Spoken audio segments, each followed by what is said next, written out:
In late 1941, Japanese forces had massed in Southeast Asia. On December 6th, President Roosevelt sent a personal note to the Emperor of Japan, appealing to him to cease warmongering. This son of man has just sent his final message to the Son of God. Hello gamers, today I am playing a game by the name of BattleStations Midway, a game made way back in the year of 2007, made by a company called EIDOS, E-I-D-O-S, EIDOS. I'm gonna go with that even though I'm pretty sure it's not correct. By a company named EIDOS Hungary, a developer under the EIDOS that was only around for 7 years. In that time, making 4 games, all of which fell into the real-time strategy genre. BattleStations Midway was the start of a 2-game series named, you guessed it, BattleStations, with the second one being BattleStations Pacific, both of which took part during the Second World War, focusing on the Japanese-American War. Midway starting around 1941, focusing on the, you probably also guessed it, Battle for Midway, an island in the Pacific which held great importance for the US as a base of operations during the war. However, the game just so happens to start at probably the most important battle for the war, at least in the terms of the US's joining of it, the attack on Pearl Harbor. Now, before we fully start talking about the game's story mode, some quick notes. Unfortunately, as I mentioned before, EIDOS Hungary shuttered their doors, were forced to close by the big bosses over at Square Enix Europe due to the cancellation of the BattleStation series, with the Square Enix Europe CEO saying, "We were pleased by EIDOS Hungary, but I think we realised that to be first or best in the RTS genre was going to be really challenging. It wasn't necessarily something we were going to win." Which is something I kind of get, but at the same time I feel the approach that EIDOS had to RTSs was a very interesting one, something that even today makes BattleStation stand out from competitors within the genre. And that would be the ability to take control of your units from a first-person perspective, which to my knowledge no other game does, especially in the RTS genre, as generally that's not what you really want to be doing in RTSs, but I personally feel that BattleStations could have been the perfect introduction to RTS games for people who haven't really played them before, as it's a lot more easier to manage for people coming from like FPSs or adventure games, compared to jumping in with something like Hoi 4, a game that when I was playing for the first time I was completely lost. But I was playing as Italy, so at least I had a reason for being really bad. And also to help with onboarding new players, the game had a very good tutorial. It may be stuck around for just a little bit too long, but apart from that it was very good. The only bad thing I can find is the fact the game starts you off with inverted mouse controls, which I mean is just the devil's work. I don't know why you would ever do that. But if that's the only bad thing in the game, and it's something you can fix really easily, that's a pretty good sign. I mean, even in the graphics look okay, considering that the game is 10 years old. Sorry, over 10 years old. I mean, some of the maps look very similar to each other, but once again, I mean, the game takes place in the ocean. It all looks pretty similar out there. Oh, actually, I just remembered one problem I ran into, which is pretty common with older games, but that's the fact that none of my cutscenes had any audio at all, which, I'm not gonna lie, absolutely sucked. But then once again, I'm not going to blame the developers because they don't exist, so they can't fix it. And that's just sort of something that happens as equipment progresses and advances. So I just needed to look up a cutscene movie on YouTube in order to understand the story.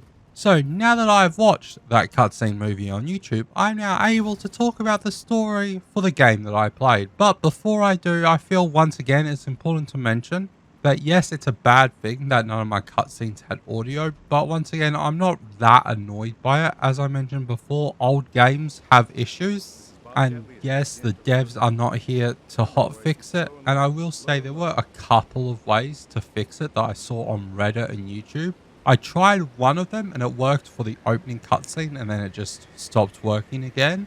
And well, the other ways I saw seemed like I was going to let Mr. Hackerman into my computer, which I'm not really in the mindset of doing at the moment. But anyways, onwards with the story. The game starts with a car ride between two Navy men. Yes, I purposely had to restrain from saying seamen there. That being Donald, a pilot within the Navy, and the game's main character, Henry Walker, an officer trying to make his way up the ranks of the US Navy. Both men having a bet to see who could rise higher within the ranks of the Navy. Donald currently winning that bet. The car ride just so happens to be taking part on one of the beautiful islands of Hawaii, the island that just so happens to be home to Pearl Harbor. And minutes before the infamous attack on the harbour, Henry is getting dropped off at the docks by Donald.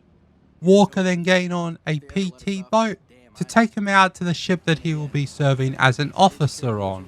However, coming alongside the ship, the attack starts. Henry using his PT boat to defend the harbour by taking out a bunch of aircraft and sinking a submarine that had somehow snuck its way into the harbour. After Pearl Harbor, Walker is assigned to the Philippines and is given command of another PT boat from Admiral Hart to help with the defense of the island, in which doing so Walker is a large part of the reason that 3 Japanese troop transports are unable to land. However, after defending the beaches, the US then decide to withdraw their units from the Philippines, leaving a bit of a sour taste in Walker's mouth. However, Walker doesn't have much time to question this, as he has been given command of a destroyer and sent to do some babysitting missions. Whilst doing so, Walker is ordered to do a gauntlet run through 2 islands, which doing so on high alert as there is a large Japanese presence in the area. Walker sights a sub within the channel, and as he is about to attack, it turns out that the sub is a US one. More importantly, it is Admiral Hart fleeing the battle in the submarine, leaving once again another foul taste within Walker's mouth. However, once again, he is not granted much of a time to ponder what this means, as there has been a sighting of a Japanese destroyer, and after sending out waves of dive bombers and torpedo bombers, after it would turn out that the US Navy Air Force was attacking the wrong ship. So Donald is then taken aboard the Lexington and given command of the Lexington's air assets, once again the Lexington being a carrier ship within the Pacific Theater, and given orders to destroy the Japanese destroyer at all costs before it attacks the Lexington, giving you the player the first look at the RTS side of this RTS, but still giving you the ability to take control of any unit within play. And this also just so happens to be the first and only mission I failed. Took me a bit too long to figure out how to properly coordinate attacks aboard the Lexington. However, Admiral Hart had been promoted to the leader of ACTICON, a large joint task force with the US, the Brits, the Dutch and the Australian taking part. So Walker, along with Admiral Hart, was given a promotion to the commander of a brand new Fletcher-class destroyer, and is very quickly given a shot to try it out during a mission to take out a bunch of Japanese supply vessels, giving you the player another first look. That being the first look at how to command more than one boat, having to manage both ships and their crew to make sure they stay working and afloat, if that be focusing on weapons, maneuvering, pumping out water or manning the fire hoses. Walker is then sent to Bali, more importantly the US airbase on Bali, which is attacked by a large Japanese fleet. Walker however successfully repelling the attacking forces. However, it turns out once like many battles in Walker's career, this would be all for naught, as ACTICON loses Java, forcing the dismantlement, with Admiral Hart stepping down and giving command of the USS Hudson to Walker. Walker is then off to rendezvous with the British fleet, however finding them under attack by a very powerful and big Japanese destroyer. Walker is then given command of all allied boats, so that being the US and the British within that battle, to help defeat the destroyer, sending her down to the corals. After defeating the Japanese destroyer and successfully making it back to Pearl Harbor, as Walker had been recalled to Pearl Harbor by Admiral Nimitz himself, and is given a promotion to captain and given command of the USS Yorktown and her accompanying ships and planes, meaning that he no longer has to run from fights, giving enough firepower to take out almost anything within the Pacific theater. After that, Walker is sent out to save the Lexington as she is under attack. Walker is able to repel the attacking forces but not sink them. However, unfortunately, the Lexington is lost. Luckily, however, he gets to meet up with his friend Donald, who Walker now severely outranks. After taking some time to catch up and also finding out that Walker has a photo of Yamamoto, a very high-ranking member of the Japanese Imperial Navy, on his desk, one that is apparently from his dad, as in the 20s when the Japanese were a lot more friendly with the US, there were a bunch of trades and trips between the two countries. After such a meetup, they then get to go out and attack more Japanese naval assets together. However, this time it doesn't go so well, with the Japanese almost sinking the Yorktown, and unfortunately Donald is killed on the deck of the Yorktown right in front of Walker, where Walker is luckily enough able to limp the Yorktown back to Pearl Harbor for repairs. And now it's time to go to the game's namesake, that being Midway.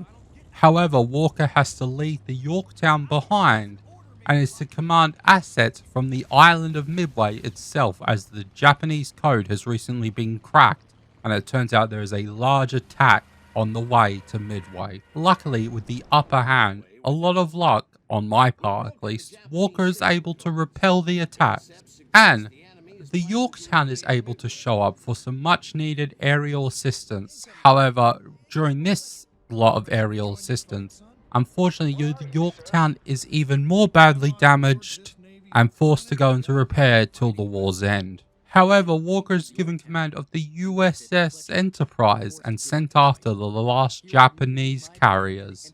And after making an incredibly moving speech to his men, Walker is able to successfully lead an attack, sinking the last of the Japanese carriers, very much crippling the Japanese Navy, which, as we all know, in real life then shortly left to the collapse of the Japanese Empire, with some help from two major assets within the US. The nuclear bombs, I'm referring to the nuclear bombs. And then the game flash forwards to the end of the war, where Henry returns to the place where it all started to send off Donald in a little memorial on the harbour. And that is the story of BattleStations Midway, and I'm very upset that I was unable to watch this during the game, as it was quite a good story. Which, I mean, could have something to do with why I love war stories so much, especially from this era. I feel I probably have somewhat blinders on towards this whole sort of stories, and it makes it harder to decide if it's a good story or not to me. I mean, it is probably not the best story I've ever heard, but it's very serviceable, and it makes you want to continue on with each mission to see how far Walker can make his way up the ranks of the Navy, and what famous battles he gets to take part in, and even gets to command some of them, meaning you get to command some of them. So, if you are a fan of RTS games, I do recommend checking this out, as it's something different and very much not the norm of the RTS category. And if you have never played an RTS game before and feel like this might be something you maybe want to try, but some of them just look very daunting, which I also very much get, this is a perfect game to just dip your toes into the RTS pool and see if you like it.